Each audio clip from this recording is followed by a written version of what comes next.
आजादी से पहले गुलाम भारत में खुली एक छोटी सी दुकान कैसे बनी आजाद भारत की नंबर 1 ब्रांड। हल्दीराम के प्रोडक्ट्स आज लगभग हर घर में इस्तेमाल किए जाते हैं। वो किसी भी पार्टी में नाश्ते के तौर पर लगाए जाने वाली नमकीन बिना हल्दीराम के अधूरी सी है। लेकिन क्या आप जानते हैं कि आज़ादी से पहले हल्दीराम की शुरुआत एक छोटी सी दुकान के रूप में हुई, फिर आज़ादी के बाद कामयाबी के ऐसे झंडे गाड़े कि नंबर 1 ब्रांड बन गया। हल्दीराम की कहानी की शुरुआत होती है बीकानेर के एक बनिया परिवार से। नाम तनसुख दास, जिनकी मामूली सी आमदनी से परिवार का किसी तरह से गुजारा हो रहा था। ये बात है आज़ादी से करीब 50-60 साल पहले की। वो अपने परिवार की जिम्मेदारियों को पूरा करने के लिए संघर्ष कर रहे थे। तनसुख दास के बेटे भिकाराम अग्रवाल नए काम की तलाश में थे।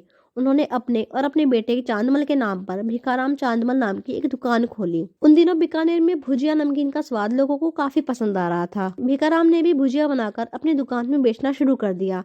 लेकिन उनकी जो भुजिया होती थी वो बाजार में मिलने वाली बाकी भुजिया की तरह ही साधारण थी। बस किसी तरह से उनकी रोजी रोटी चल रही थी। फिर सन 1908 में भिकाराम के घर उनके पोते गंगा बिशन अग्रवाल का जन्म होता है, जिनकी माँ प्यार से उन्हें हल्दीराम कह के पुकारती थी। छोटी सी उम्र से ही वो घर और दुकान के कामों में अपना हाथ बटाने लगे और जल्द ही उन्होंने भी भुजिया बनाना सीख लिया था। महज 11 साल की उम्र में हल्दीराम जी की शादी चंपा देवी से हो गई। शादी के बाद जिम्मेदारियां बढ़ गईं। हल्दीराम जी ने भी दादा की दुकान पर बैठना शुरू कर दिया। उन्हीं की भुजिया बाजार में मिलने वाली भुजिया से कुछ ज्यादा अलग नहीं होती थी। वो भुजिया के व्यापार को और आगे बढ़ाना चाहते थे। इसके लिए उन्हें कुछ नया करने की जरूरत थी।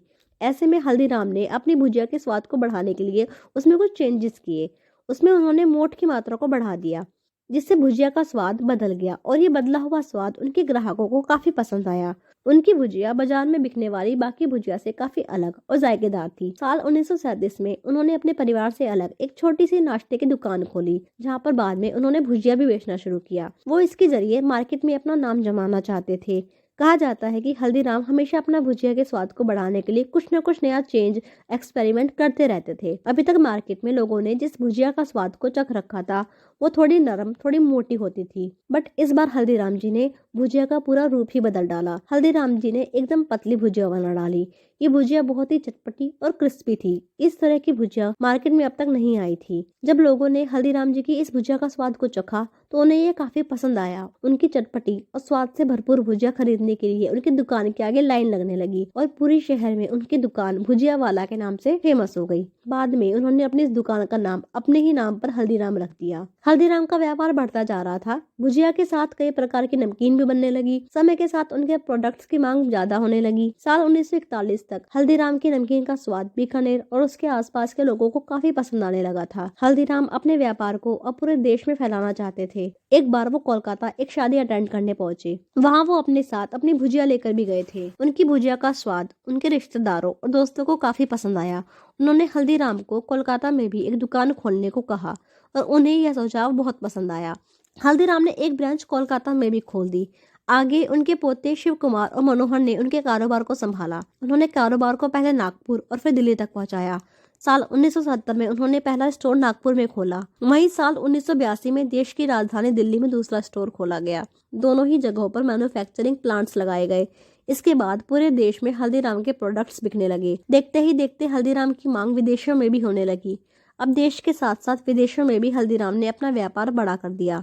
उनके प्रोडक्ट्स की क्वालिटी और स्वाद ने कंपनी को नंबर 1 ब्रांड बना दिया। साल 2003 में हल्दीराम अमेरिका में अपने प्रोडक्ट्स का निर्यात शुरू कर दिया था।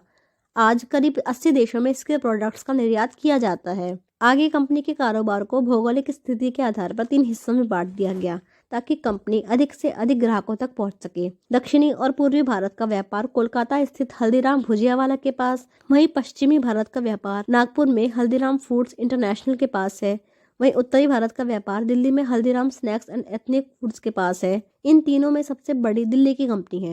एक रिपोर्ट्स के अनुसार साल 2013-14 के बीच हल्दीराम का दिल्ली वाली कंपनी का रेवेन्यू 2100 करोड़ रुपए था। वहीं नागपुर वाली कंपनी का सालाना रेवेन्यू 1200 करोड़ और नागपुर वाली कंपनी का सालाना मुनाफा 210 करोड़ रुपए था।